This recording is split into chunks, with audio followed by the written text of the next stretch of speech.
Yeah. So, well, welcome to some Derps Talk About Games. I'm your co-host, Mango. And I am your co-host, Buddy. And today we're going to talk a little bit about the end of Phase 1 of the Marvel Cinematic Universe, Thor, Captain America, and Avengers. But before we do that, why don't you let folks know what it is we do on this podcast?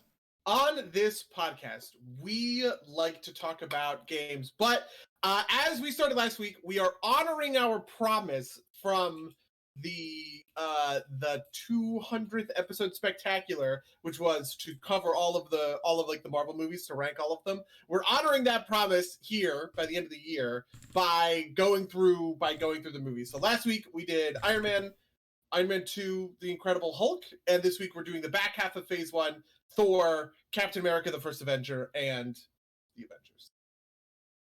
Yeah. So, do you have any? Well, first of all, we should say spoilers for these movies, which are old at this point. So, they were, the biggest cultural phenomenon probably of the 2010s. Yeah.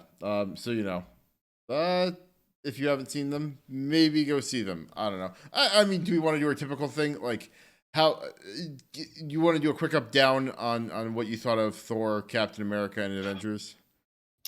So my quick up down is I still really dislike Captain America.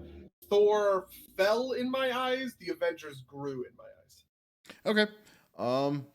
I think that like Captain America is better than I remember it. I don't think it's phenomenal. Thor is bad, and Avengers is good. Although I'm not sure. Like, we'll get into it, but Avengers is fun, but I don't know how good it is. If that makes sense. Sure. All right. So where do you want to start? So I guess the early entrance points is Thor, right? Thor is the next movie like up in the roster. Right. I had Thor by my old. So last week I told you about my Letterboxd ratings, where I went and I rated all the movies, the Marvel movies, in a 5-star ranking. Just being 5 being I love this movie, 1 being I hate this movie, 3 being I have no opinion, 2 being I don't like it, 4 being it's okay, sort of thing. Thor, I had at 4 stars because I remember liking this movie quite a bit. And I remember liking this movie more than other people. Like, I was up on this movie compared to most people. Mostly because, like, first of all, Thor is my favorite Marvel Universe character, and also because the Thor movie is kind of based off of the run of Thor comics that I really, really loved, which was the J. Michael Straczynski run from like 2006 to maybe 2010-ish or so. Just like this really beautiful, amazing run, like quintessential Thor. Some of the best Thor that has like ever been like written in Marvel, like Marvel Comics history. And the screenplay for this movie was written by J. Michael Straczynski, right? So obviously I am predisposed to sort of like love this thing.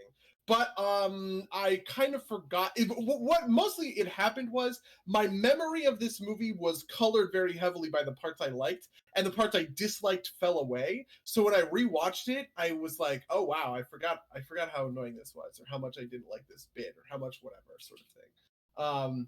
So overall it like kind of drops in my like estimation or ranking. To be honest, I feel like this is a movie that has a lot of script problems.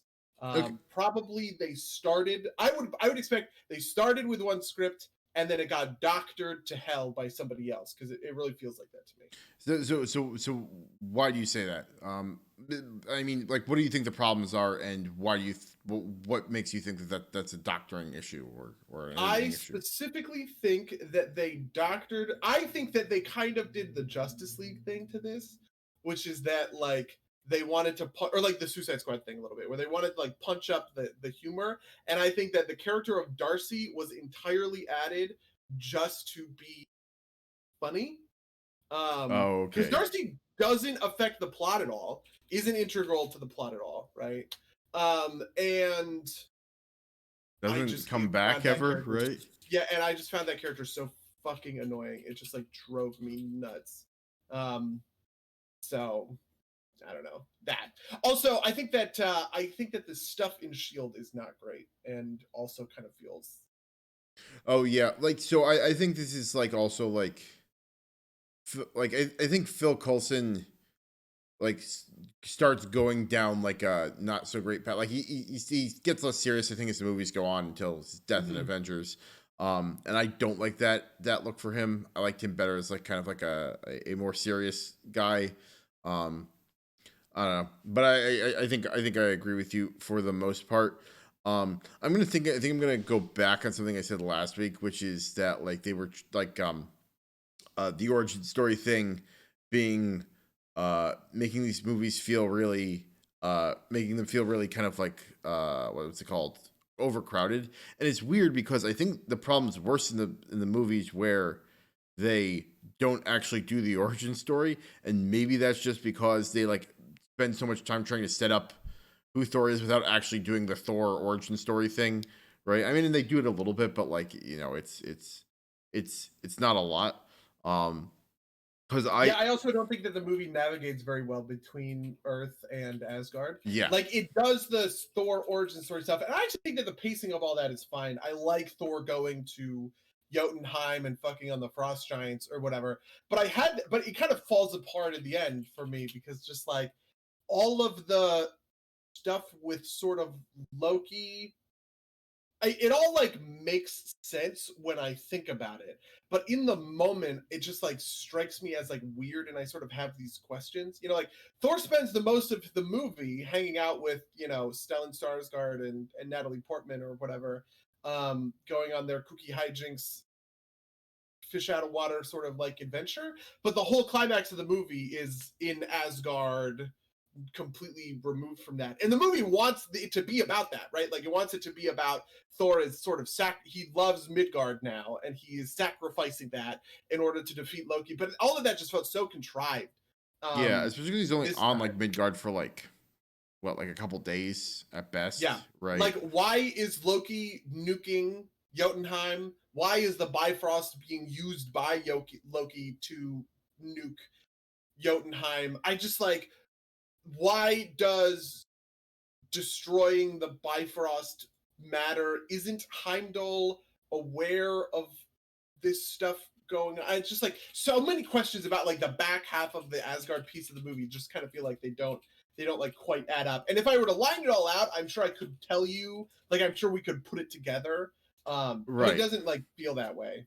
Yeah, it's like the opposite of a fringe moment, right? Like a fringe moment being like, Yeah. wait, that doesn't Like, make I think sense later. technically speaking, Loki is trying to prove that he is worthy of the throne of Asgard by destroying Jotunheim, but he never says that, right?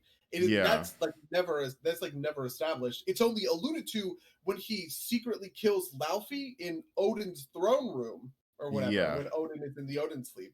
I also dislike the way that the Odin sleep comes about. The Odin sleep is a very recurring thing in the comics, where it's just once a year Odin has to enter the Odin sleep. So him kind of doing it out of nowhere feels very weird to me. I sort of wish that he just was like, "Oh, gotta enter the Odin sleep," and this is when Loki does all of his shit. yeah. I mean, I think they kind of established that it's being caused by like stress, like the Odin sleep being a different thing in the MCU than in kind of like what it is in the comics. I don't think it's such a huge problem. I mean, it's a little bit Yeah, weird to kind of be like, and then you made him so stressed he fell asleep, right? Like it's that like that doesn't immediately follow, but I think they at least like say something about that, right?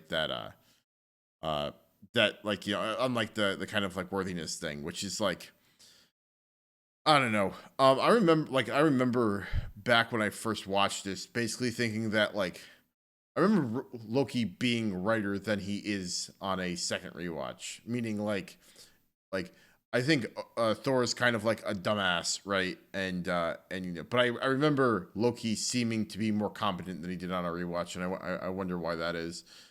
Maybe because like that like the kind of kill the frost giants plot doesn't make a ton of sense. yeah. See, I bet Like you they said, cut that stuff. This is quintessential JMS stuff, which I think they probably cut out of that first draft because I think it makes a lot of sense for Loki to be doing this, and this is like the quintessential like Loki trickery shit, right?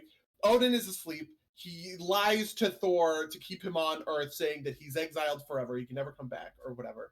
Um, then he sets up the frost giants to come to Asgard, and he can assassinate their leader to deal a decisive blow. That all of that tracks and is like pure Loki, and I'm on board for all of that, like part of it, right? But then at the very end of the movie, there's two problems here. One, at the very end of the movie, it all becomes about him nuking Jotunheim, which I'm just like, what? And then two, Loki never quite explains that. So like I can infer it, and I like that, like I like that the movie in a certain sense isn't talking down to me. But I imagine in a world where Loki has a sidekick to talk to, and they go, "What, Loki? Why did you just kill Laufey, King of the Frost Giants?" And he goes, "Aha, well, now I am the greatest king of Asgard, who has finally and definitively defeated our greatest enemies, the Frost Giants. Everyone will follow me now." Mwahaha, right? Like, how much better I feel like the movie would have been if it had that moment. Yeah, and part of the problem too is that it doesn't come across as Loki being clever. It comes across as Loki being kind of like nuts, right? Like, Yeah. or and him being emotional, which kind of cuts against the kind of trickery part of it. And also, like, I don't think it's well justified, like why he then sends the destroyer to Midgard. Or That is the other thing that I'm just like, what the fuck? If his whole thing is Thor has to stay on Midgard or whatever. I mean, so the answer is he's trying to kill Thor with the destroyer, and right, also like the Warriors 3, because the Warriors 3 are going to tell me he's not in exile or whatever. But it just seems like, I don't know, it just seems like crazy and provocative and out of nowhere. Especially because that's not how the destroyer works, which also really bothers me. The destroyer is like a kind of like a suit that can be worn more than like a golem to be directed, right? And the point of it is that it is made out of the same metal as Thor's hammer. It is indestructible. So the point of the destroyer is about stopping someone from possessing it rather than beating it up in a fist fight, which is part of why I hate the way that resolves, that they just fucking break it or whatever. I wish that they had found a good way to, trap it or force Loki out of it or any of these other sorts of, right, like methods. Because at the end of the day, the destroyer is just sort of like a weapon to be used, but I like it much more in the version where it doesn't destroy yeah, itself. I also don't think that the destroyer is set up very well. It's only set up in that one throne room scene, and I would have liked a better, I don't know. yeah. My guess is that they didn't want to do the destroyer suit thing because, like, what this is like right after Iron Man 2, right? Like it's like and Iron Thor, right? Like I've my guess is that's kind of like why they didn't want to, like, draw that parallel, at least not yet. And Yeah.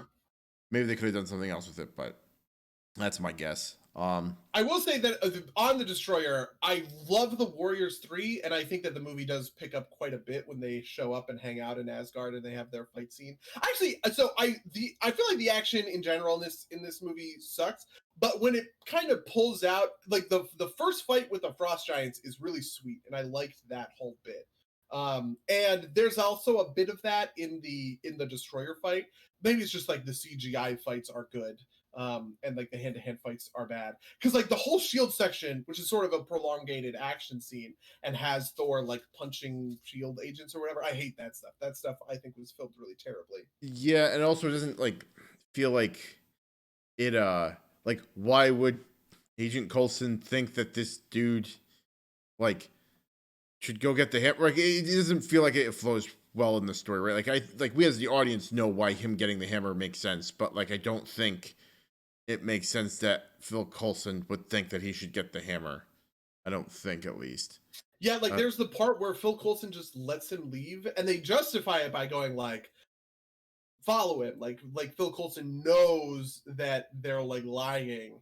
Yeah. And he wants more information. But I just felt like that wasn't super supported at the time. And at first I was a little like, but then I thought about it and I was like, oh, I guess that technically makes sense. Yeah, I mean, it's like it's not so terrible that I'm like mad about it, but it's just I still don't think it's like great. But this is exactly the stuff I'm talking about, right? Like this is the stuff that falls away when when I'm remembering this movie 5 years from now. I don't think about like these small plot mechanics.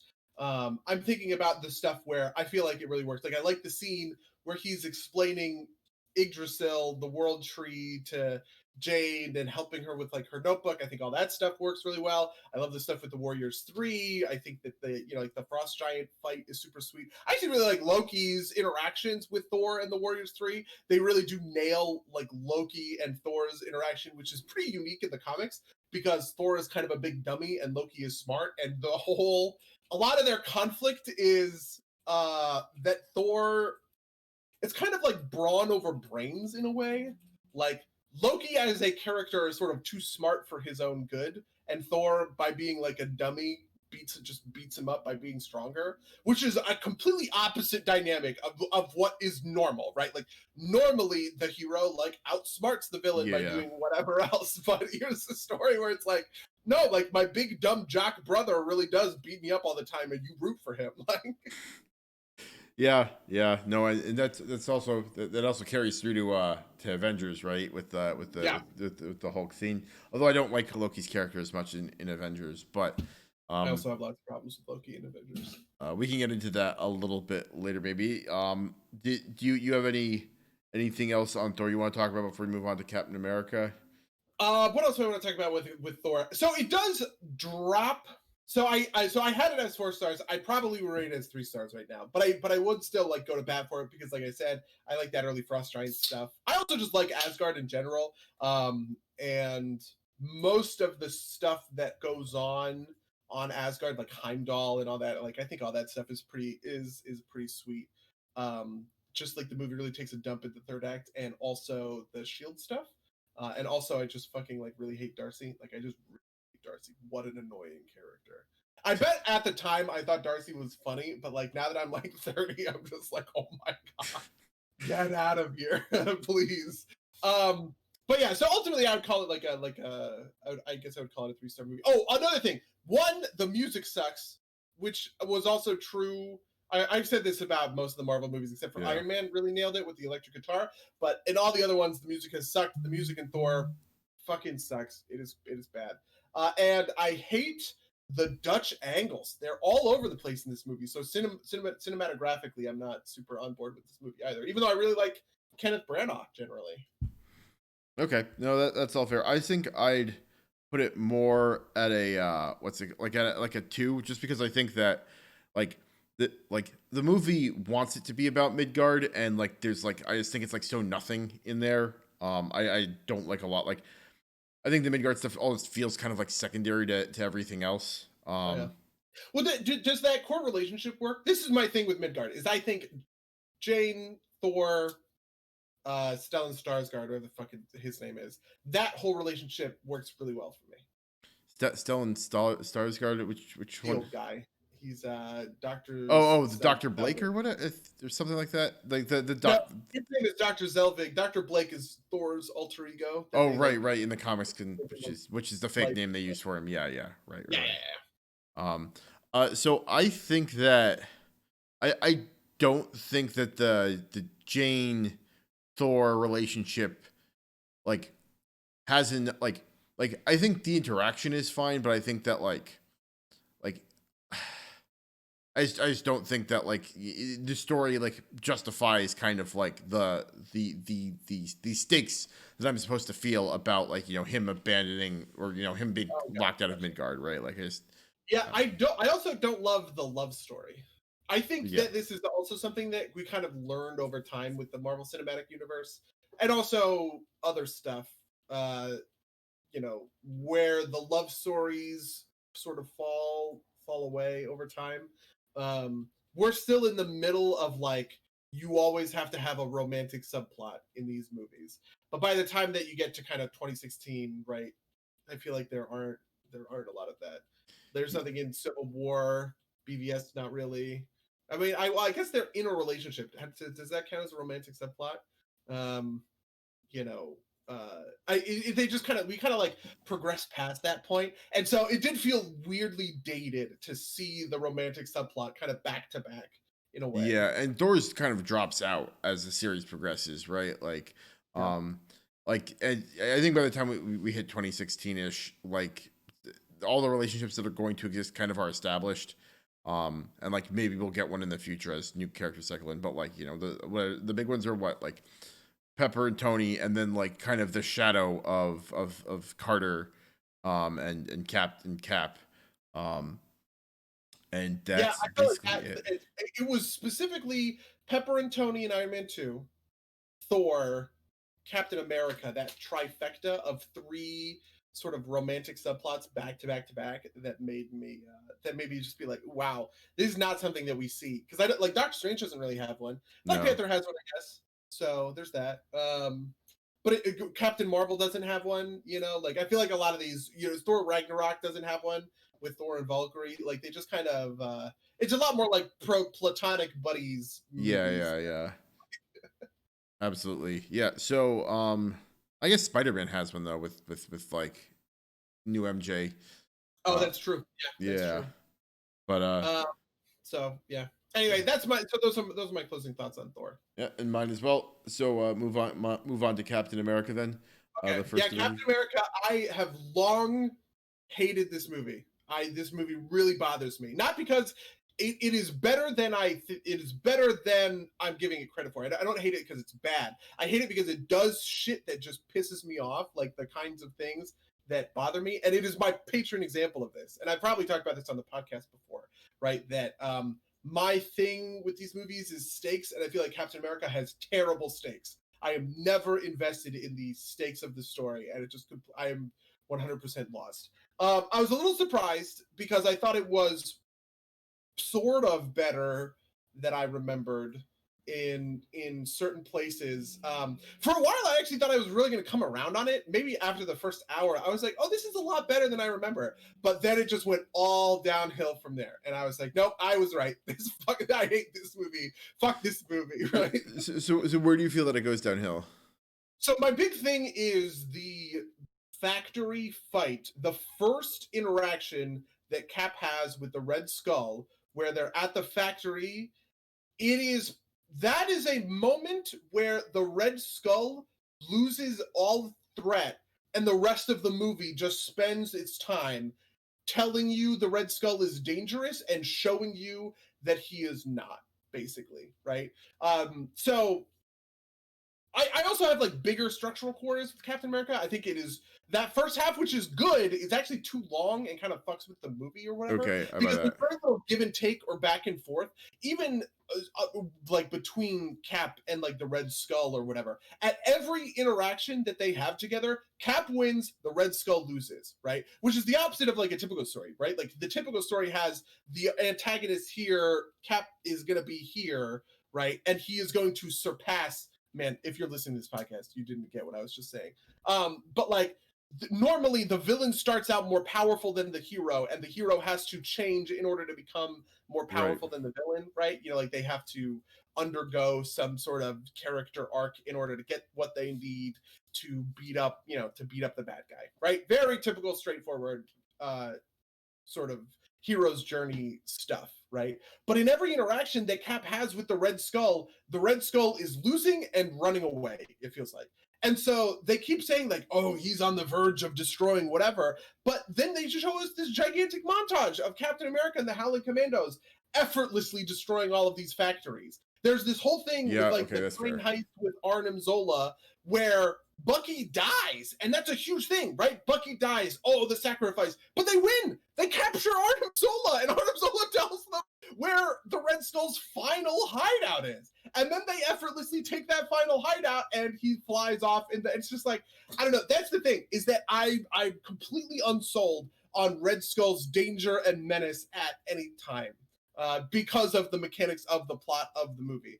The Red Skull is soundly defeated by Captain America from their very first interaction, and he continues to wallop the Red Skull all the way up until he dies at the end of the movie.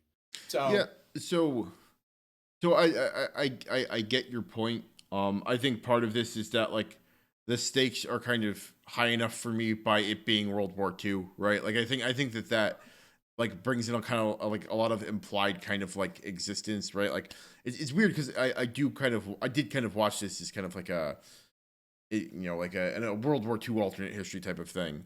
Um, or at least that's how it played out to me. And I definitely get what you're saying, but I don't know, it didn't bother me so much.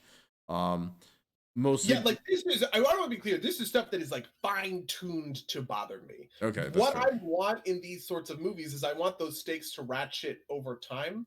And for it to become like more like that's how I can get like involved in the action, right?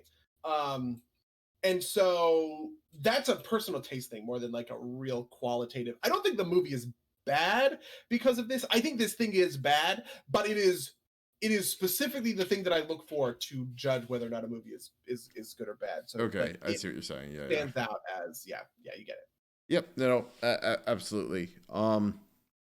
Uh, the thing that kept sticking out to me as something that like bothered me, and this is like very petty, but like the double armed Heil Hitler salute was just like so stupid. It Yeah, just they work so hard not to have the Nazis be Nazis in this movie, which bothers me also. yeah yeah I just feel like there's that whole thing about where he's like, "Oh, the Führer doesn't see how cool I am, and Hydra's gonna break away from the Nazis, I guess." And I was just like, "Who is this for? Like, why does this matter? Why does the Red Skull have to be like, am I supposed to be on Hitler's side?" Like, I'm so yeah confused by that whole yeah. interaction. So I think what they were trying to go for is like, and if you thought Hitler was bad, right? Yeah, Like yeah.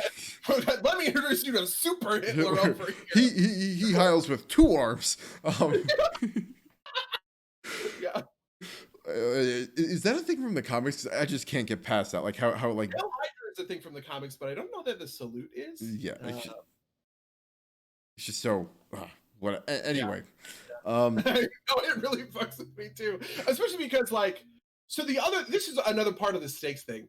Hydra is shown to have these super cool laser weapons, and then, like, Cap and the boys show up with, like, Thompson machine guns, and are like, so that's the other part that just bothers me, is it's not like I have a good reason to see why, like, on paper, if the Hydra agents are using these superior weapons and they are these like hyper disciplined soldiers that will kill themselves rather than submit to being captured, it just seems like I don't know, man. yeah, no, I definitely get that.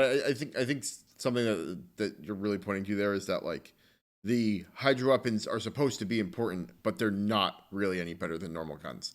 At least not in any way that we can see. Which is kind of funny because that comes back in Avengers. Is like, and they were developing Hydra weapons with the. It's like, well, they're just guns. Like maybe you don't have to like put ammo in them, but they don't seem to be particularly more effective than a gun with a bullet. Um, Yeah.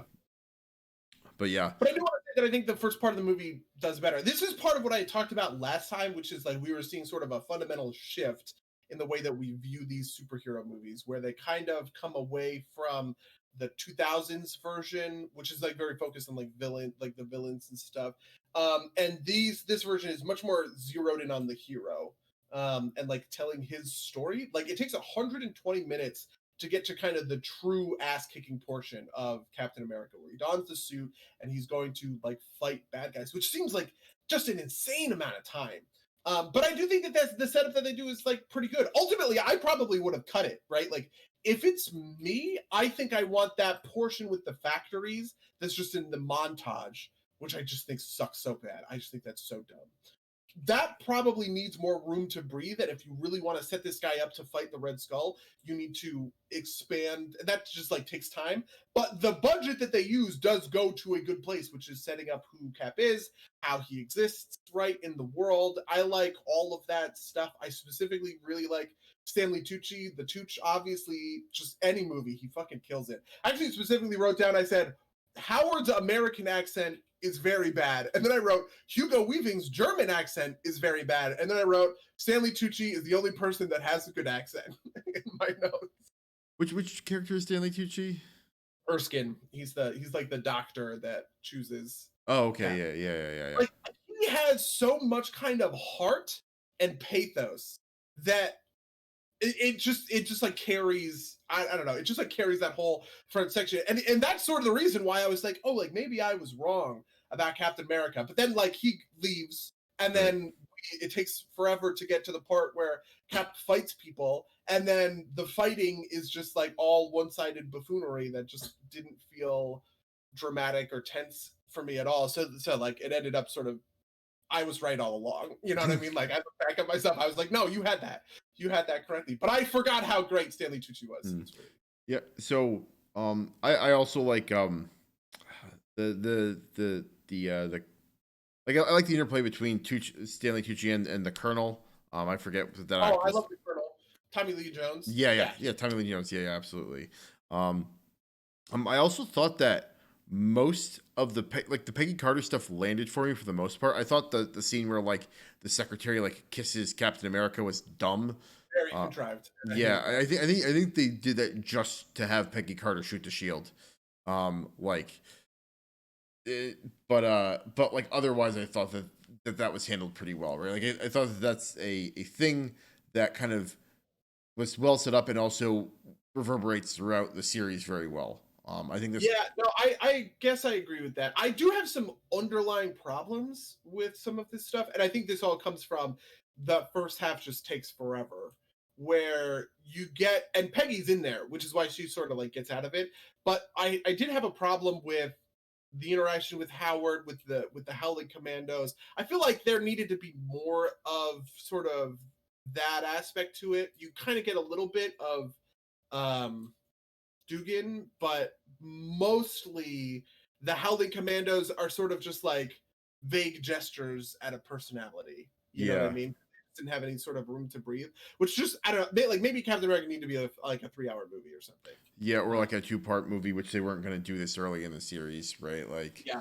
Or even like I mean I like Wonder Woman I feel like is a good example of doing this on a better timeline. Mostly because the Themyscira stuff wraps pretty quick and we get into sort of the World War One era. Like I remember her team, you know, like with the Scottish guy and the Armenian sniper guy or whatever.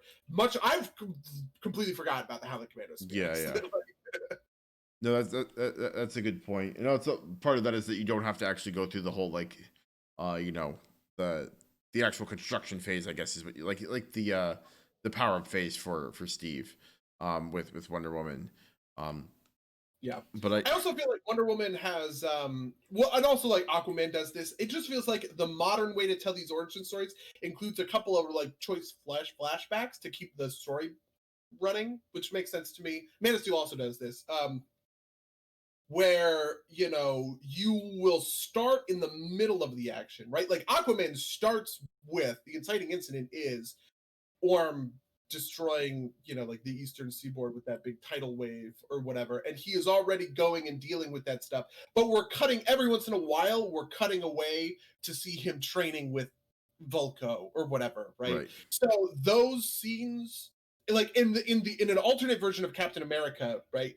Those scenes would have been sprinkled throughout. We would have started with Cap in World War II and we would have like flashed back a little to, you know, right, key moments rather than sort of playing all of the key moments back to back and just kind of taking forever with it. Like imagine a version like I had this feeling about that chase.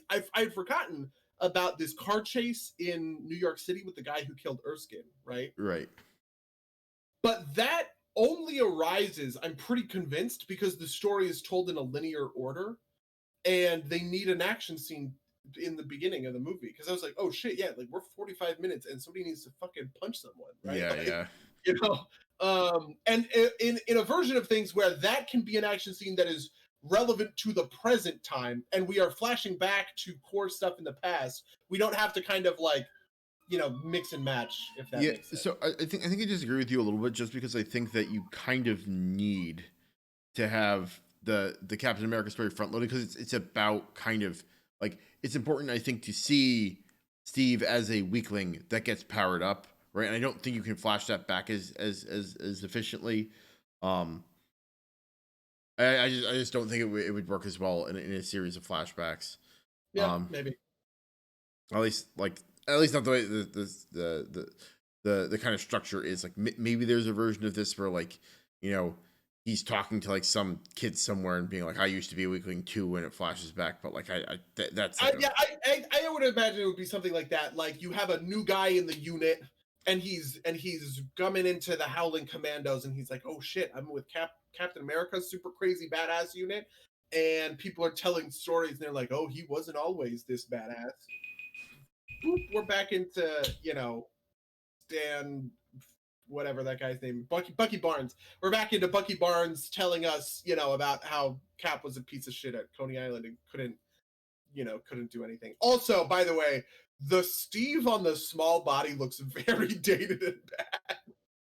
Yeah, no, I think they shave his jawline to make him look more gaunt than he is, which is weird. It just looks very weird. yeah, no, it was a weird thing, a weird thing to try and like deal with, but it pops out soon enough, so I think it works okay. I don't know, but I tend to agree with you. It doesn't look great. So last week when we were talking about which movies to talk about, I said that I thought I said to you privately that we should. I thought it was important to watch Iron Man 2 to feed into Howard Stark in this movie. Yeah, what was your thought on that? Yeah, so I think kind of like having the basis for who Howard Stark is presented as, and kind of like, so Tony's relationship with his dad, right, is obviously very strained, and like you get at least, and maybe this is me backporting some stuff in from having seen it later, or having obviously seen the entire series, but like Tony's relationship with his dad kind of like paints Howard as being kind of like this like near perfect kind of like deification type thing, right? And I think having that and then seeing him be just kind of like a playboy, right? Like having him be essentially Tony in his own time. I thought that was good parallel structure is probably is the best language I have to describe that. And I thought it was really cool to kind of like see like Howard Stark being the Tony Stark of his own time. Yeah, I did also enjoy that. I think it sort of suffers a little bit, kind of on this level of like I was saying before, kind of like it just wasn't given the room that it needed Yeah. to breathe. But as a supporting character in this story, right? Like kind of C-list, who doesn't have a character arc, is just kind of like there as more or less set dressing, and to make sure that stuff happens in the plot. I think that this is about the best that you could have asked for, because you do. I agree with you quite a lot. I think that there is a really strong parallel and sort of line drawn from the Howard Stark environment to this to the Howard Stark that we would eventually see like later on in these films. Yeah. No, and I don't think the actor choice was like I have a hard time kind of personally seeing that Howard Stark like physically turning into the Howard Stark we see in Iron Man 2, but I don't think that's the end of the world, right? Like the Marvel movies are good enough, or are this is like enough of a thing that, right, I also don't see Terrence Howard turning into Don Cheadle, right? Like that's like a worse version of this, but like I think it hits the notes well enough. Like I said, I think the kind of like dispositional part of it is the important part. I thought it was fun to. I thought it was good at kind of starting that world building piece of this too, right? Because like we've got the entire series to look back on, but like that's like that feels like one of the first like stronger building blocks of interconnectivity, right? Like, in terms of building the world, because like we're starting to get pieces of it with Shield, and kind of like these like, because there's Shield and Thor, and then there's this stuff in Captain America, right? Whereas the three movies we talked about last week, it's all just kind of like extra scenes at the end of the movie and like little pieces. And so I think that this is starting to actually build that larger cinematic universe is a part of, or is a good part of it, I guess. I thought it was well done. It kind of gives the world some legs. Okay, so so what are your final thoughts on Cap? Cap stays the same to me. It is 1 star. I hate it. Okay, yeah. So I previously would have probably have said 2 stars. Now it's 3 stars in my mind. So still not great. And I don't do the kind of like even distribution thing. I do like the standard kind of what's the word, like net promoter score, where like 5 is good, 4 is okay, and like 3 and down is like various shades of bad. So that's about where I'd put it. So not as Okay. bad as I remember, but still not great. So the next movie is probably the most momentous, right? Like I think Avengers is the defining, like this is the Iron Man starts the trend, and Avengers is the one that's like, okay, this is how we're made. These are how superhero movies are going to get made in this decade, right? Um, and I have a poor relationship with this movie, mostly because the things that I remember about this movie are all the things that make me bad, right? There's like lots of little things that I think the movie itself is good, right, and solid and well constructed and all this other stuff, right? And I would heap a certain amount of praise on it for those reasons. But I have these like small gripes that just like they bother me, and that always drags it down in my head. So I rate it as a 2-star movie, or rated, I guess I should say, as a 2-star movie.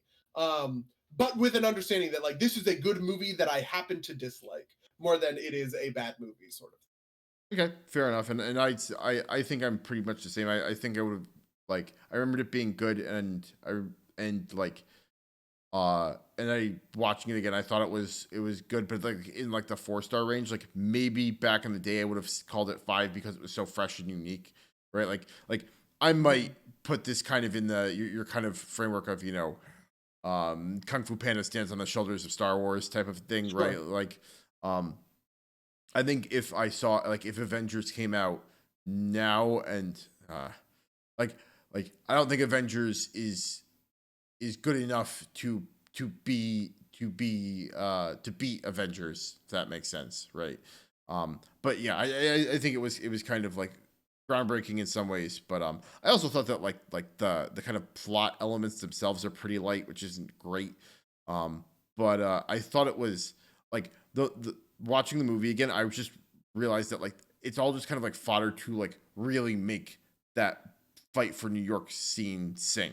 And I thought it did a pretty decent job of that, right? Like, if Really, see, I actually think that the movie is very solidly constructed, and I think that there's a lot of really cool stuff that happens in here that I'd forgotten about. Like this is probably the biggest jump. I think I would probably call this a 4-star movie now, and I found watching it much better than I remembered. Like a lot of the little stuff little problems I had like fell away, and I forgot how important some of these little details in Avengers were that really changed my opinion, I guess, in an active way. Like for instance, man, I miss the scenes where Tony is talking to Pepper, and then Phil Coulson shows up, and then she's like, "Oh, how's like the cellist or whatever?" And he's like, "Ah, well, the cellist like moved to Portland." And then later in another scene, Phil Coulson and Tony are walking, and he's like, "I'll pay for the plane ticket for you to go visit her, right? Like, like don't let your love die or whatever."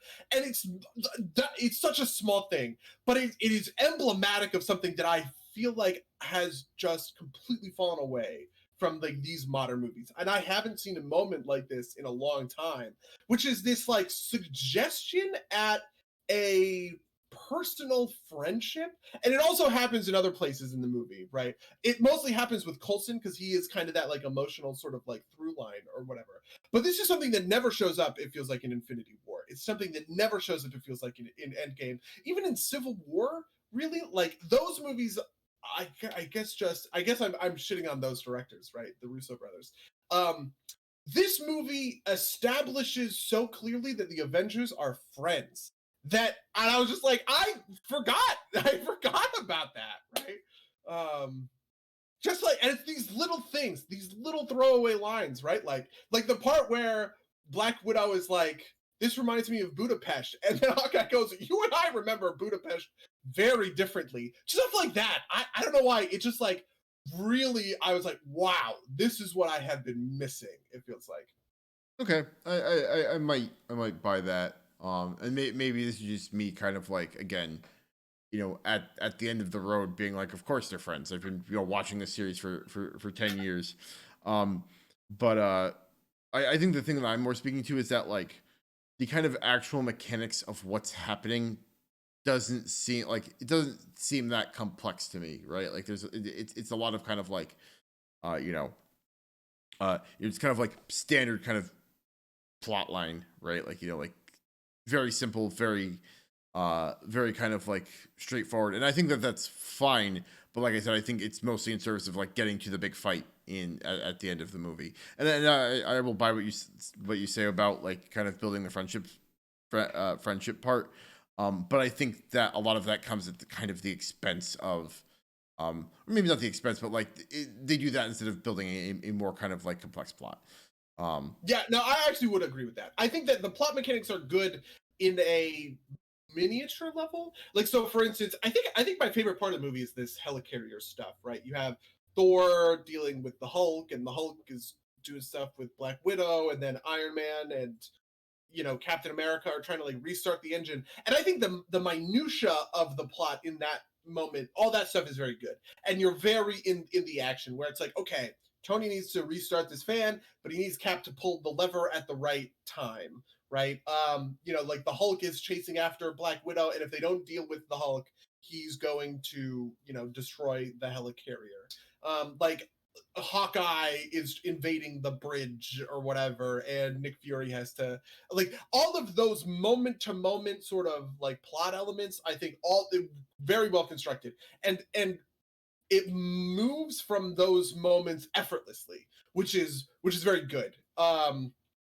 It kind of tries to do this a little bit at the end with the whole like battle in New York, but to be honest with you, I feel like the battle in New York is just like, you know how in there's like one documentary about the prequels where George Lucas says, I finished the script of, like the Phantom Menace or whatever, and everybody claps.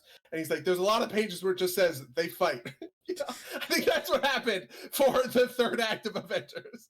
They just kind of put they fight like that is, I don't know. It's just fireworks. It's just a fireworks display. Yeah, no, but there like is the small plot moment of the rocket needs to, like the nuke happens, which is the twist in the third act. All the rest of it completely doesn't matter. Yeah, no. I mean, it's you're right. It is all basically window dressing, but I think that that's the point, right? It's like watch your action figures come to life type of deal, and I think that there there is a place for that kind of spectacle. Absolutely. Again, especially in the kind of like the first team up movie, right? It's like, oh boy, we're gonna watch all our friends beat things up. Uh, and I think you're basically right though. That it's yeah, and I think that's like fine. It reminds me a little bit. So the mechanics I can't believe I'm doing this. I'm so bad at this. I'm the worst podcaster in the world. The mechanics at the end of Man of Steel, right, are very complex right up until the world engine is destroyed and Zod is alone in Metropolis with Superman, right?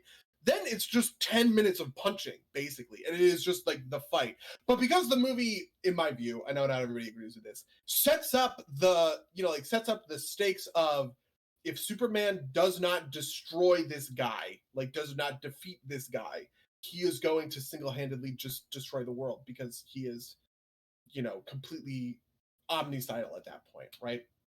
And he's fueled entirely by kind of like spite or whatever. I think it's the exact same thing, right? But instead of that having in the back half of the third act, it is just the entire third act. It's just like Loki is enough of a threat that if the Avengers like don't get together and do something about it, whatever. And there's like a little bit of stuff. There's like we're gonna buzz we can't like whatever. But like at the end of the day, it is just there to set up. Here is Thor's moment of doing cool stuff. He goes to the top of the Chrysler building and goes buzz lightning, right? Here's Iron Man's cool part where he shoots himself into the big flying whale thing and blows it up from the inside. Here's the Hulk's cool part where like he says, I'm always angry. You just go 1, 2, 3, 4. You just go down the line and let everybody have their cool 3-minute moment of awesome bullshit, right? Yeah. I do think that one of the strengths kind of here too is that like the movie's very quippable, right? Like this is where we get, secret is I'm always angry. This is where we get You know, I understood that reference, which I didn't remember what the reference was, and I thought it was I was glad to see that I got the reference when it came back up again, which is Wizard of Oz for all you kids out there. Um, and like so ones I forgot about too, like I don't know, for whatever reason it really stuck with me, but like when they're like, well, we can't figure out where to fly, and Nick Fury's like, you see the sun, put it on the right side of the boat or whatever he says. Yeah. Mm. I thought Yeah, it. there's a lot of that stuff in here, and to be honest, it does sort of grate on me. But I think that when it comes to, we call it Marvel humor now because it has that sort of like name and reputation.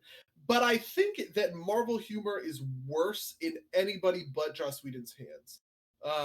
He seems to just place it in good locations. It feels like where like things happen that are like Marvel humor things that would be like whatever about. Um, but overall, I'm not uh like it doesn't super disrupt with the core moments of tension and drama. There are some instances of that, and I will be mad about those instances in a minute. But I was surprised how many jokes I just felt were rolling with it, and I was like, oh yeah, yeah, like it's funny. I'm laughing. I'm kind of on board, and it's because they're placed well, right? They're not in Yeah. the middle of the action and the drama. They are in the in the setup phase, in the we're talking about stuff phase, right? Like for instance, that it runs on electricity joke. I remembered that joke being while Tony was in the fan and he's getting knocked around the fan, and I remember that joke, and I remember being like, and if you told me beforehand, I would have been like, that joke is bad because I'm supposed to be afraid for Tony's life, and Captain America is making a joke about that right now. But that's not where that joke lands. That I just misremembered Yeah. the location. That joke is from beforehand when they're setting up, and so it's just like stuff like that. Yeah, I buy that, and I will point out that like I feel like that this is like it was originally Joss Whedon humor, which is why I think he's pretty Mm-hmm. good at it. Because like you see this Yeah. in Firefly is the one that comes to mind the most for me. But uh, yeah, makes sense that he'd be good at it. But you said that there were ones that Yeah, so you, there are ones that bother me, and they are all Loki centric. I think Loki is the biggest problem in the movie, which is like not that big a problem. I'm actually a little surprised, given I feel like the movie honestly just wants Loki to have a conversation with Thanos, where Thanos is like, "Hey, bud, go fucking take over the universe, take over the Earth for me, do me a solid, thanks," and and I would have been happier with that motivation than this weird thing. He talks about it a couple of times where he's like, "Oh, freedom is the real you guys love to be ruled, and the fact that you're free sucks." And I'm just like, what is this? This sucks, dude. This is dumb. Who the fuck says that? Just tell me that Loki wants to rule something and that Thanos will give him the army he needs to take over the Earth, right? Like, I don't need anything more than that, right? Like, just let Loki should just say, I tried to be the king of Asgard and I failed, but I'll be the king of those stupid fucking humans, and I'm fine. But then there are a lot of instances where I feel like Loki is the butt of the joke, which I hate. This is sort of the Red Skull thing. And it's not quite as bad, specifically because Loki gets the good shit in the middle, specifically with the helicopter stuff. And at the beginning, like he very obviously is a huge threat, and he is set up as a real threat by the beginning, nuking that whole shield thing with the Tesseract, and by the helicarrier, right? He kills Coulson, who's kind of the emotional heart of the team, and the helicarrier is all fucked up, and he disappears, and that's this low point, which is well set up. So I think that stuff works, but I hate the moment where he goes, you are all of you beneath me, and the Hulk wails on him. That moment, everyone laughs at that moment. I fucking hate it. I want Loki to I want him to be a villain where he can say his villain speech about how he thinks he's so much cooler, and then you just wait on that for like 10 seconds for him to actually kind of deliver the line. I don't know. It reminds me of the moment where it reminds me of the moment where in uh I've lost the thread on this one. Yeah, so I'll say that like I get why that aggravates you, but I will also say that like I think the function there is supposed to be that like Loki's a pawn, right? Like at the real sense the Chitauri, which Mm. I think is I'll agree with you that like maybe it's not the best done, but I think I ultimately think it's fine. I laugh at that moment. You know, so you I know, think that so that moment is built on the subversion, like the joke there is that we've seen the villain monologue, and I'm going to bat for the villain monologue. I think that villain monologue, giving the villain 30 seconds to just like be a shithead and to let the mask fall away and talk about how shitty and evil he is before the hero beats him up one last time is a good moment, and it's in a lot of these movies. It's all over these movies, right? And so I get the joke, and I see like why it's funny in a way. But I just think that that's like an important thing to keep like the stakes high. I remember it as coming in a different part though, which is one of the interesting things. Like I remember that as coming in the middle of the New York action fight beat 'em up scene, right? Um, where I was like, oh, I was like riding the high. I was in the moment, and then this dumb joke happens, and I lose the thread. But it actually happens kind of at a natural lull in that scene, which is a little bit what I mean about like the Marvel humor is really well placed, where I didn't disrupt things because it's kind of we've seen some beat 'em up stuff happen, right? We've seen a bunch of punching happen, and now we're sort of transitioning into this nuke phase of the game, where like the nuke is coming on or whatever. And so because it's in that natural sort of lull in the action, it doesn't actually steal the stakes as much as I thought. yeah,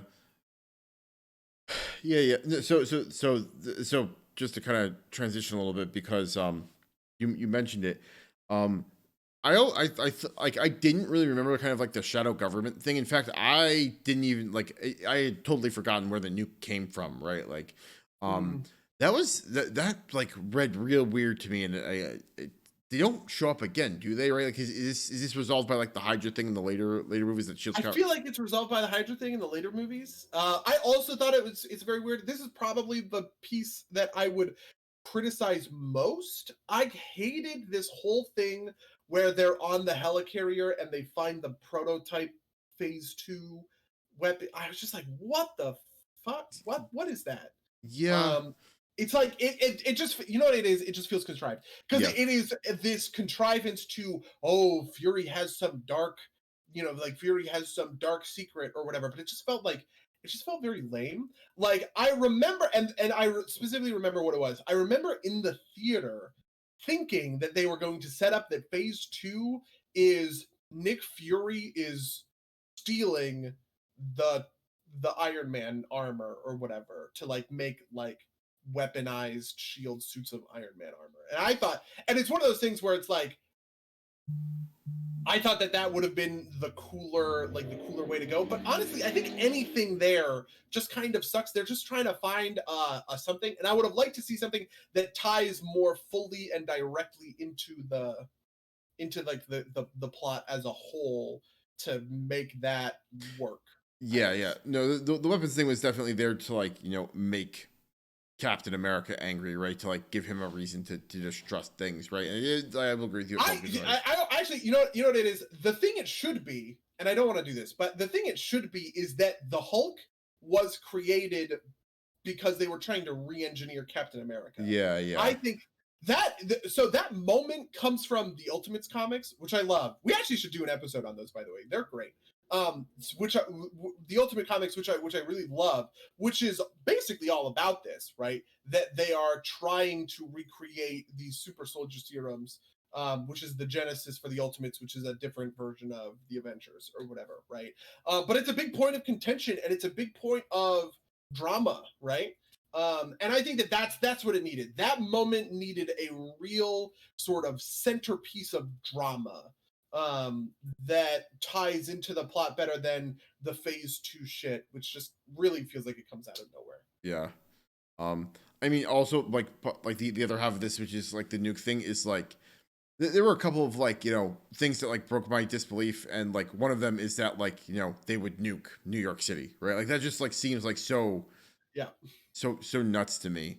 Like I just like that broke through my like kind of like there's no way they would do that, right? Like the other one that broke through, which is very dumb, and this is very nitpicky of me, but it popped into my head, so I'm gonna say it, is like when the helicarrier takes off, I'm like, there's no way that's like fuel efficient, right? Like like why wouldn't you just leave it in the water? You could float for free, right? Again, that's very stupid, but like you just I Yeah, I feel like that stuff, the helicarrier is so iconic that yeah.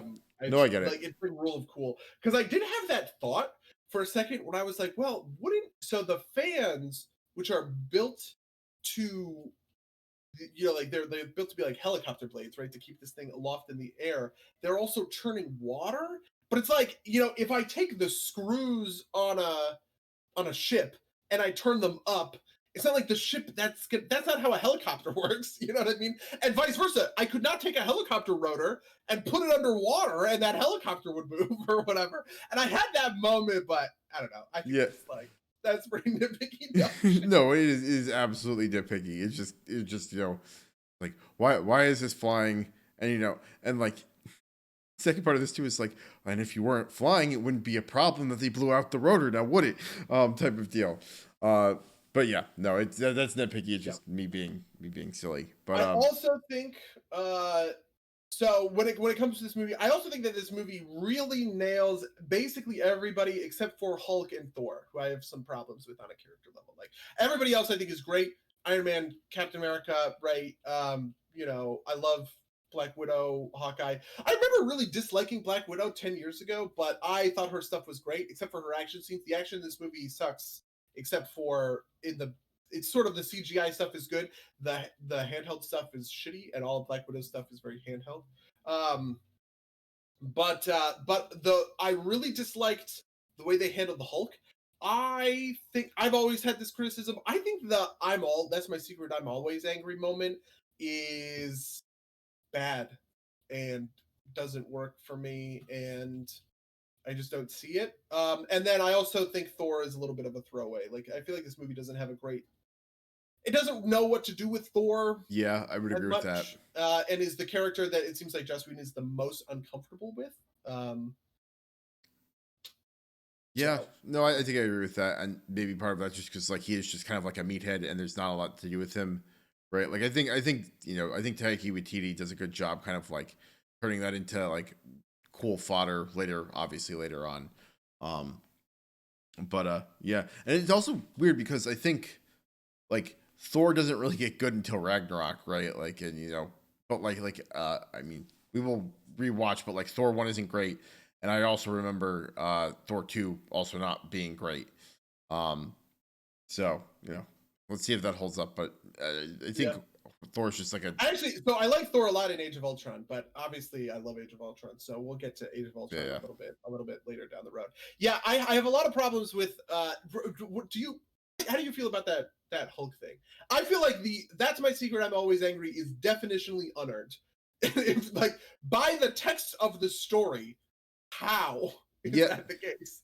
No, so I think I agree with you that it doesn't really ring very true, but it's a very quibble line, which I think ultimately 10 years down the line is the thing that's more important. But I would agree with you. I don't think it makes sense that Banner is always angry. But I'll agree with you on that.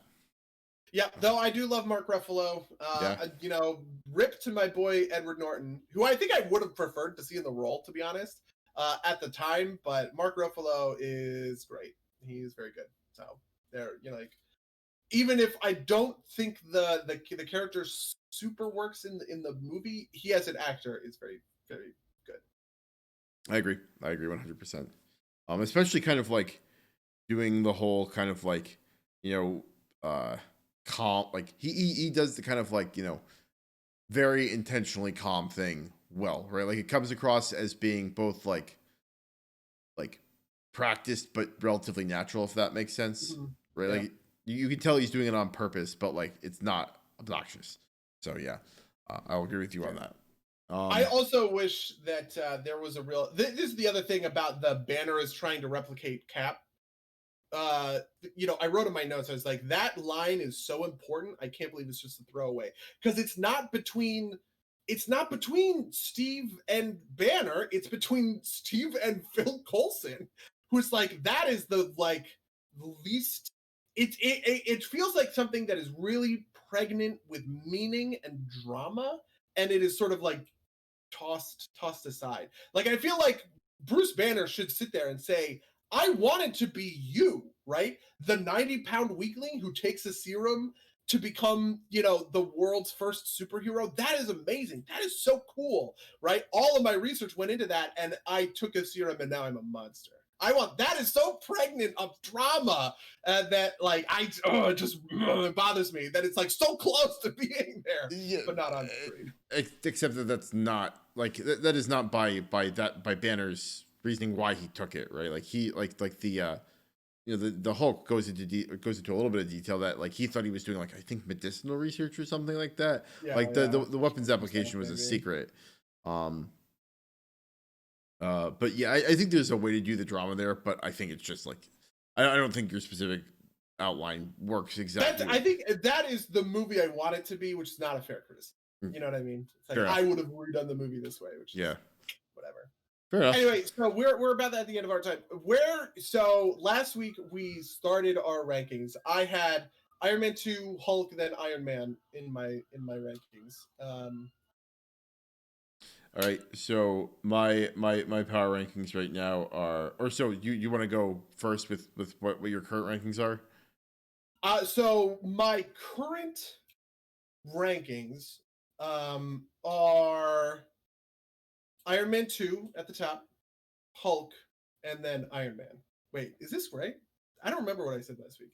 I just have it written down in that order. Does that mean that Iron Man is my favorite? Iron Man 2 is my favorite or my least favorite? I guess it's at the top, so it's got to be my favorite, right? Yeah, but where do you slot these three in then? So if I were to slot these three in, I think the Avengers is clearly up top. So we got the Avengers above Iron Man 2 as my number one sort of seed in this moment. Conversely, Captain America, bottom seed. Fucking hate that movie still. And then I think Thor probably falls under Hulk and above Iron Man for me. So read out the full list. So my full list right now is the Avengers, Iron Man 2, Hulk, Thor, Iron Man, Captain America. Okay. We're very different. At this point, my full list is Iron Man 1, Avengers, Captain America, Iron Man 2, Thor, Hulk. So. Wow. Yeah. I feel like your list is very that is, if you were to poll I don't know, people, that would be the consensus sort of view. Yeah, I might agree with you. I think a lot of people would put Avengers at the top, just because it's so bombastic. But I buy most of that. Yeah, the real reason that I'm putting Avengers at the top is honestly that thing that I mentioned about the Phil Coulson and the cellist or whatever. This is a magic that the Marvel movies lost that I forgot was in this movie and is super important to me, and I love it. And even though The Avengers is a movie I really, really disliked before revisiting it for the podcast, I'm now like, oh, I remember this is actually good, basically. Okay. Fair enough. So next week we'll be doing the first three movies of Phase 2, which are, I don't actually remember. Iron Man 3, obviously, is 2013. Captain America: The Winter Soldier. Guardians of the Galaxy, right? It's got to be it. Is that it? That might be right. Let's take a quick look. Nope, that is not it. Phase 3 is Iron Man 3, Thor: The Dark World, Captain America: The Winter Soldier. Okay. Then the next phase is Guardians of the Galaxy, Avengers: Age of Ultron, Ant-Man. Okay. Oof. I'm looking forward to that one because as people at home know, Ant-Man holds a dear place in my heart. Yeah, for sure. But yeah, so that's that was Marvel Phase 1. How was your week? How was my week? Well, I am up to 5 characters that I've leveled from 0 to max level in World of Warcraft. watching a lot of The Wire. That's probably the most interesting thing outside of playing WoW for the millionth week in a row because I'm just like a horrible, terrible, crazy addict. I have been watching more of The Wire. I got through season 2, season 3, season 4. Maybe we'll talk about this like in a better context. People regularly say that season 4 is the best season of The Wire, but I think season 3 might actually be the best season of The Wire. Because I think that it just ends in a really great, interesting, way.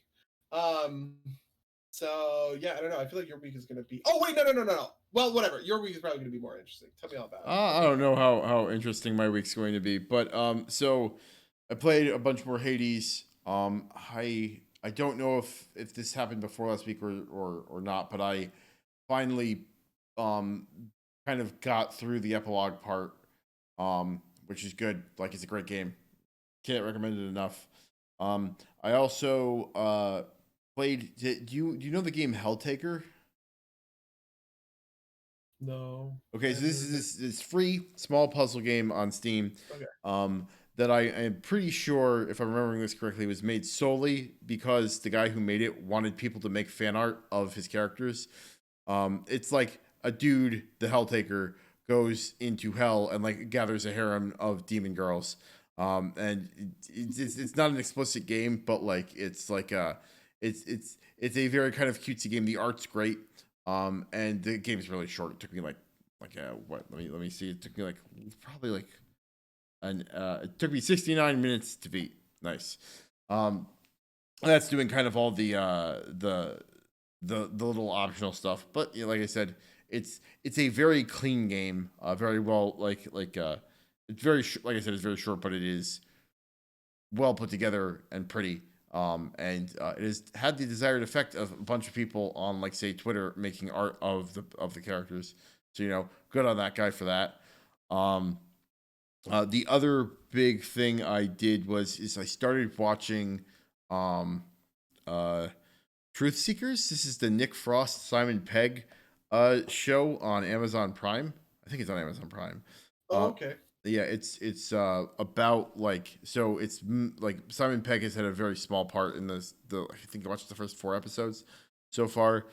Nick Frost is like it's like a broadband installer, and he keeps like running, and he's like a paranormal YouTuber where like he like goes and like does like ghost investigations.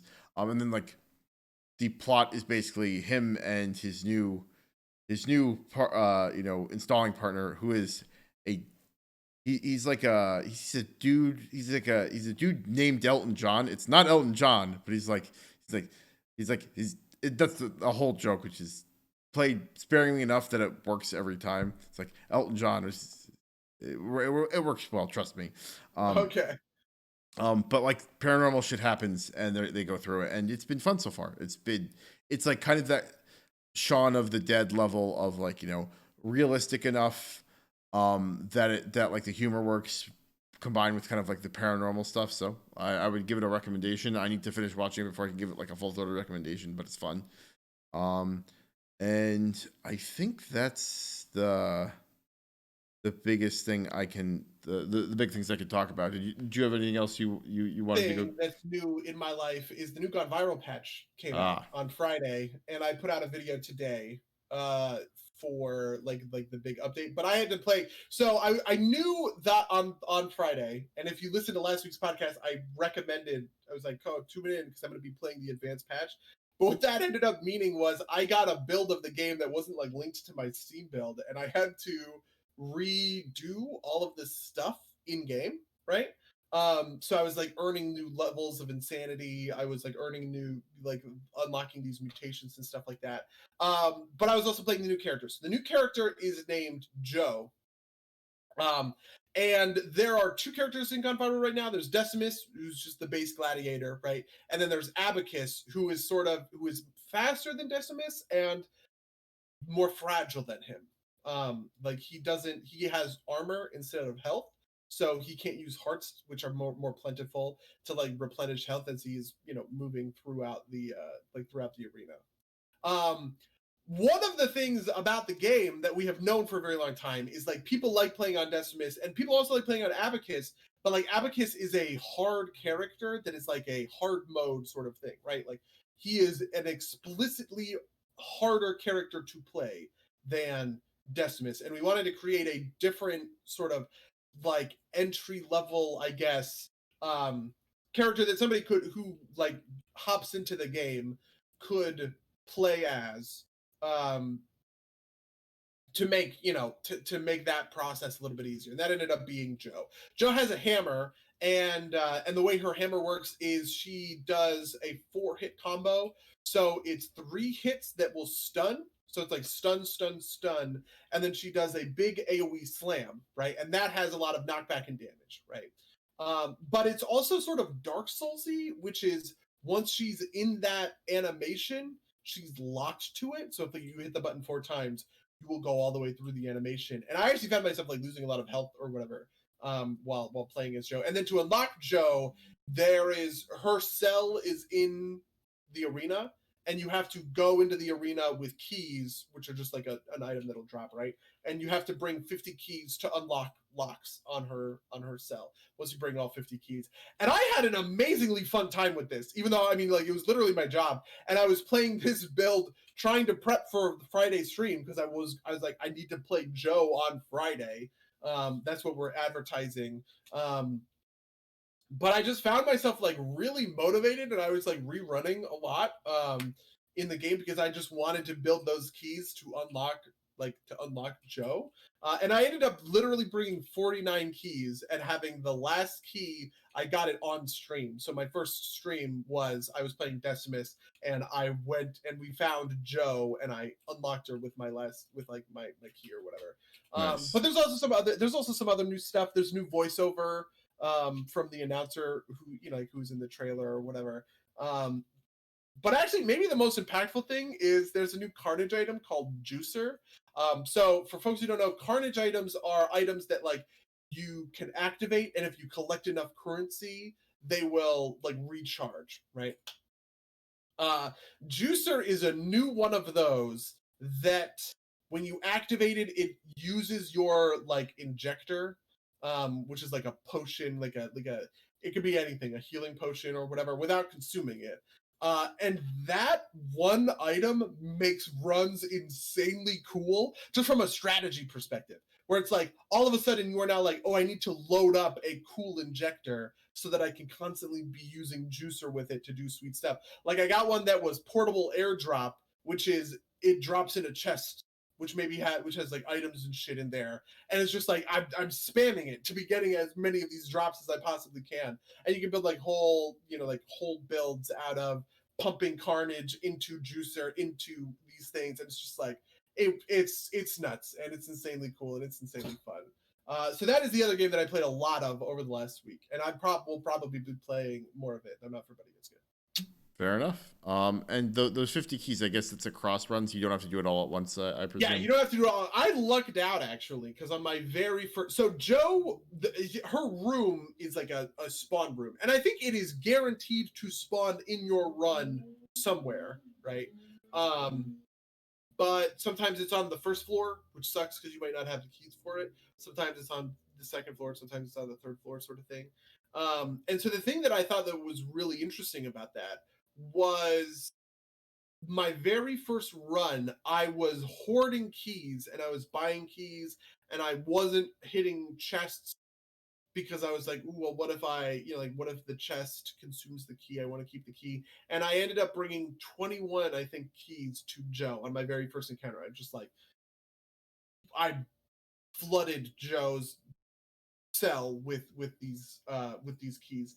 On my subsequent runs, it was more like 3 or 4, like maybe 6 at the most. It took me a couple of runs, a couple of hours, to get her out. But like that was like part of the fun, right? Yeah, absolutely. Sort of having that like run to run goal, which is a weird thing in a roguelike, right? Because that is typically not a roguelike thing. Yeah, no, I have seen similar kind of mechanics in different games where you kind of like are building a resource towards like you're putting things in. Like Gungeon has a similar mechanic for it's a new feature, or it was a newer feature. Like when the last update came out, like there's a key to like the Rat King's Palace, and you have to spend money over the course of several runs to unlock it. But yeah, no, that you are right. Is a newer kind of mechanic on the roguelike scene, at least from what I've seen. Um, but yeah, no, it looks very cool. Maybe I'll try and put some time into that this week.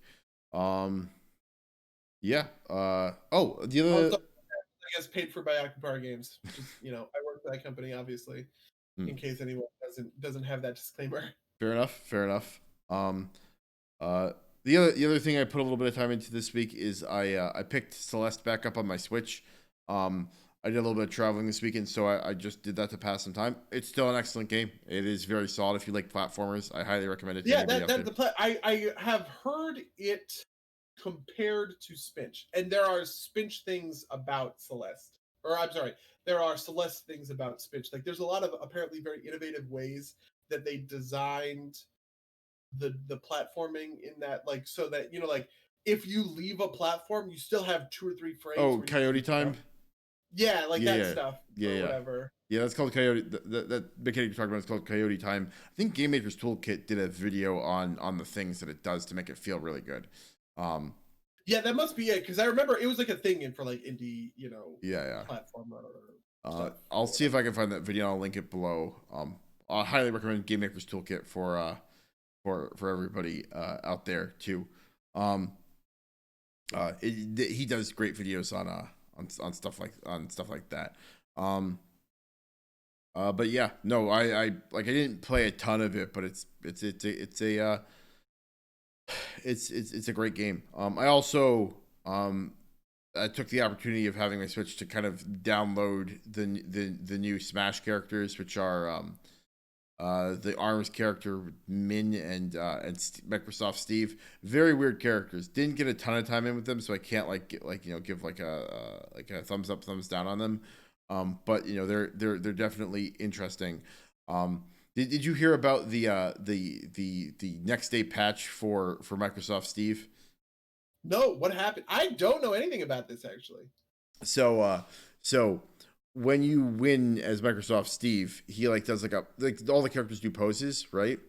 Okay. The original pose he released with is he was holding a piece of meat in front of like his pelvis, and the way that the pieces of the screen fill in, it looked like he was just like holding his dong. Um, and so like this is like the most Nintendo thing. It's like the next day, it's like nope, patched out, not in there anymore. We need to get this out of here. We are Oh my god, kid that friendly. is crazy, Nintendo. Because let me tell you, I could give you it. This isn't dirt. It takes a while to patch things on Nintendo Switch. Yeah. So the fact that they did a next day patch for something like this is actually pretty remarkable, because they like Yeah, yeah. delaying things and taking time with their patches. Uh, yeah. Man, I have not thought about Smash in like a very long time. It is weird to me that Smash is branching out. I mean, I always thought it was weird when Snake was in Smash. Um just because, like, I don't know, man. There's just something weird about Snake and like Mario. Like Snake had the thing with like the remote controlled like rocket launcher or whatever, and like Mario is also in that game. Yeah. I've like No. never been able to really reconcile those two things. Yeah, I mean that's Um, like that's the whole point of Smash, right? Like, and but yeah, no, they've gone way off. Like I don't know how they do another game after this, right? Like, I mean, I suppose they have to, but like, like it was insane at launch, and now there's like all these characters plus like there's like three more on the way, which you don't know anything about. I would be so excited if they announced can you name any character from a Call of Duty story campaign mission? I know uh, there's a guy. uh, Who's the guy with Captain the Price, is that the guy with the stash and the fish hat? I think so.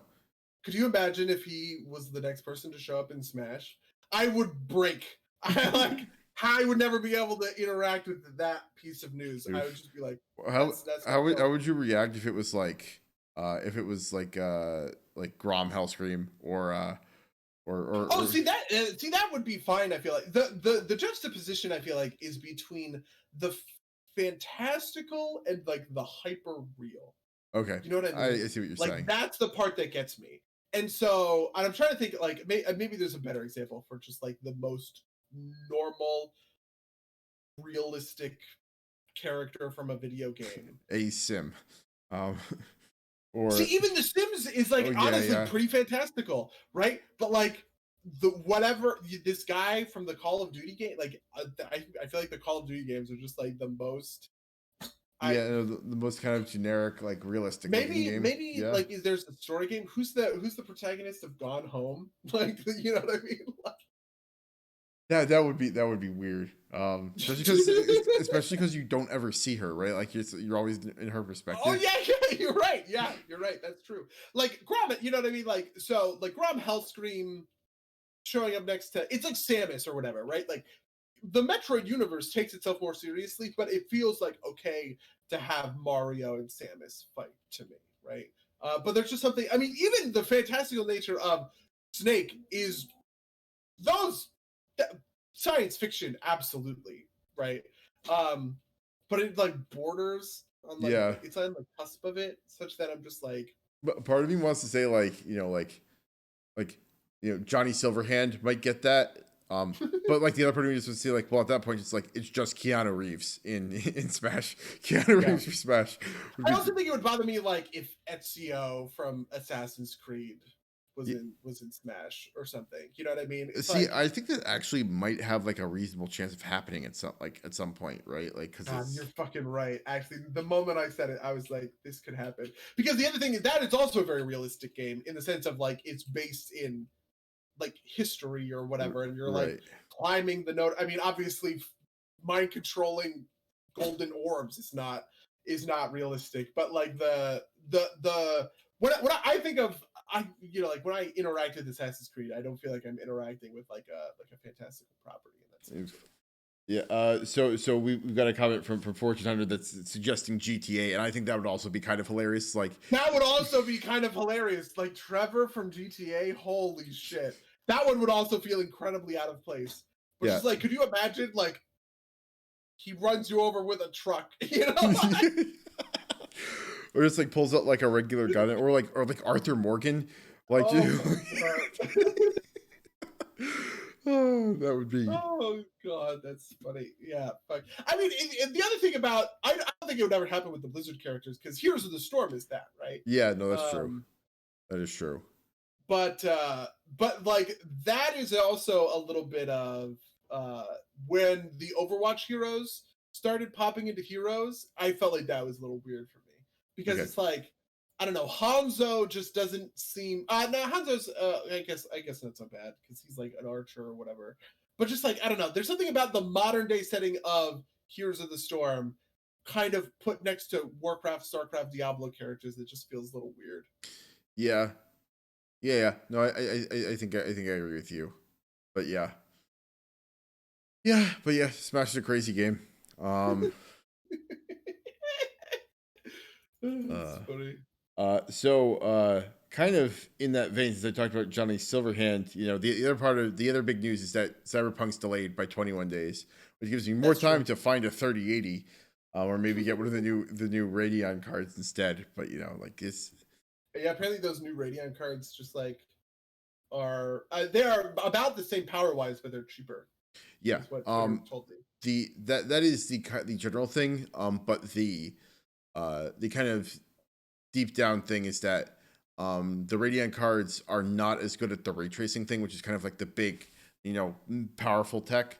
And they also don't have the kind of like there's like a machine learning based, I think it's called DLSS type of thing where like it kind of uses machine learning to do better, kind of like render, like makes it look better is the easy way to put it. I think it does kind of like calculation of like sub pixels better.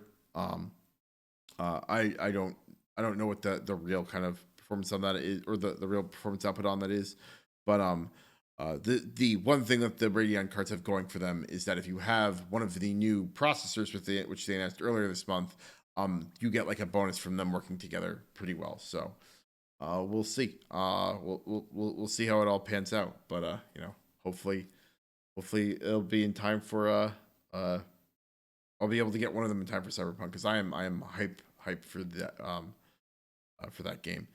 I know you built a machine recently. Did you get one of the new Radeon cards or not one of the new Radeon cards, one of the new Nvidia cards or are you My running? plan was to get a 3080 because my big thing was my processor. I needed to upgrade my processor because, to be honest, it was mostly for I do a lot of video editing, obviously for Sure. my job. So I wanted it for that, and also the most important thing for WoW is the processor. Like That your makes sense. graphics card doesn't matter so much. Your processor matters a lot, and so I was being gate kept by my processor when I was playing. Like I was playing at 7 when I wanted to play at 10, sort of thing.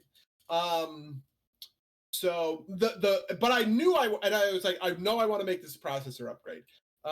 So the 3080 just kind of happened to coincide with that. I have a good card. I have an RTX 2060 Super, which is fine. Yeah. I bought that honestly because it was the most powerful card I could find at a moment's notice because my graphics card, which at the time was a 1080 Ti, was fucking up and I needed to replace like the card same day. So I drove to Best Buy or whatever and I was just like, give me the most powerful thing you got.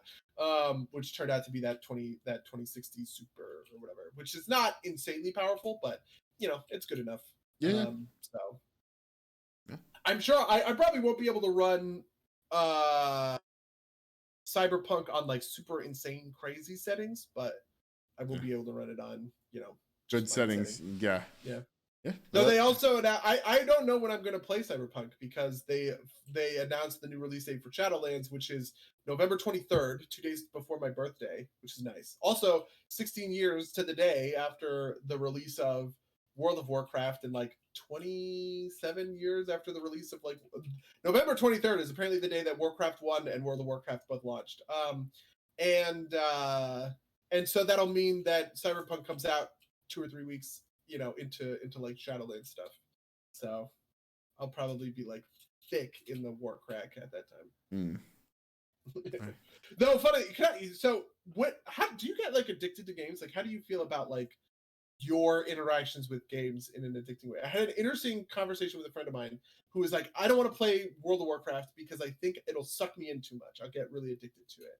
And I thought about that for a minute, and I said, I think I'm less addicted to WoW than I have been to a lot of other games. Yeah. So I find that like the like addiction thing, like with the lifestyle games, like I can run them for a while usually, but then I'll hit a point of like, what am I doing? Um, and so I think those kind of have their natural burnout phases to them. And then there are games that I will play kind of hardcore for a while, but like they're all single player games, so they get played to completion. Once they're done, they're done. The only thing that's kind of escaped that I can think of is like Skyrim or Fallout, which were games they put a lot of hours into and never got anywhere near finishing because I was too busy. There's just so much content. Yeah. The example I made was I said I was more addicted to League of Legends than I ever was to World of Warcraft. Okay. Because with WoW, you don't get the destructive thing that League did to me was it put me in that frustrated place where I want to play more games. Yeah. You know what I mean? So I never do follow that chain of, well, let's play until we win and then we'll be done for the night. And then you end up playing for 4 hours and it's 2:30 in the morning and you still haven't won one and you're thinking about requeuing. Like that never happens to me with World of Warcraft. When I'm finished and when I'm like, oh, I'm done, right? But on the other end of the spectrum, World of Warcraft will always have more for you to do. There is no end to that game. And if you want to pour time into it by the gallon, which is how you measure time, obviously, it is bottomless, right? You can always level more alts, you can always get more transmog, you can always farm more mounts, you can always get more achievements, right? So I think that's like the addictive piece of WoW. If you are a completionist kind of player, it's easy to kind of get like sucked into that. And I feel like the only to me the thing that I do is I just look at pieces. I just take chunks of the game and I go, I'm not dealing with that. Like that piece of the game can leave. which is super hardcore raiding, which is PvP, right? But like, if you're a player who wants to like really do it all, WoW will always have more for you to do. Yeah, no, that's kind of terrifying, honestly. But yeah, It really is. Do you want to hear something terrifying? yeah, sure. I have 400 days in World of Warcraft of playtime. Jesus Christ, That is more than a year of my life spent inside of World of Warcraft. that is nuts. Is that, yeah, I know. That is nuts. I mean, I was thinking about it. I was like, well, I've been playing this game for the last 16 years, which is like, I don't know. Yeah. Yeah. Wild. I wonder who has like the most like time played. Like the player with the most time. I wonder how much that adds up to. I actually have less time played than a lot of my friends. I think it's because I'm an altaholic, which is why I have more time played than I have that much time played. Like my time played on Baron is only like 200 days, and I know people who are above 360 on their main. Like they have not only spent a year of playing WoW, they have spent a year playing one character in World of Warcraft. It's nuts. Yeah. Crazy. But I think we're kind of pushing up on the edge of our time. Sure. All right. Well, if you'd like to reach out to us and tell us what you think about the end of Marvel Phase 1 or any of the other things we talked about on this podcast, you can reach us at nerdsplaygames@gmail.com or podcast@nerdsplaygames.com. You can follow us at twitch.tv/nerdsplaygames, where this is broadcasting live right now. You can also comment to us in the stream chat if you're here live. You can find us on SoundCloud if you want to listen to the recorded versions. If you could, I would appreciate it if you gave us a review on iTunes. I think that's everything. Buddy, you have anything else you're looking to promote? Besides the environment patch, which I promoted quite a lot, I have nothing else I'm looking to promote. Well, in that case, until next time, dear listeners. Until next time, loyal listeners.